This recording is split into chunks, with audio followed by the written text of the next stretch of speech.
आत्ता UPSCचा निकाल लागला आणि या निकालामध्ये मेंढपाळाचा मुलगा, गरीब घराचा मुलगा, कष्टकऱ्याचा मुलगा बिरदेव IPS झाला. अभिमानाची गोष्ट, गर्वाची गोष्ट, बिरदेव IPS झाला.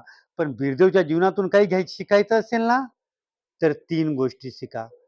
पहिली गोष्ट म्हणजे संघर्ष, स्ट्रगल करण्याची तयारी ठेवा. कितीही अडचणी आल्या तरी माघार घ्यायचं नाही, लढत जायचं, पुढे जायचं नाही, रडायचं नाही, लढायचं. निश्चितच तुम्ही जिंकणार.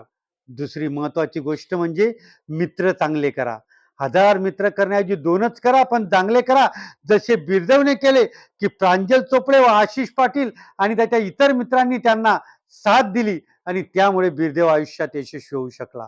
आणि तिसरी महत्वाची गोष्ट म्हणजे तुम्ही एखादी चांगलं कार्य करत असताना संकट काळात संकट काळात तुमच्यावरती असंख्य संकटांची बौछार होईल, की जशी बिरदेवधारी वडिलांची तब्येत खराब झाली, मोबाईल हरवला, तरी असंख्य जरी संकट आले, तरी त्या संकटात काळात डगमगायचं नाही मित्रांनो.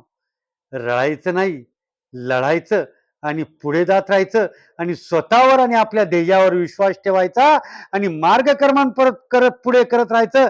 बघा, यशोगाथा तुमच्या गळ्यात निश्चित माळ घालेल म्हणजे घालेल आणि बिरदेव सारखे तुम्ही यशस्वी व्हाल म्हणजे व्हालच.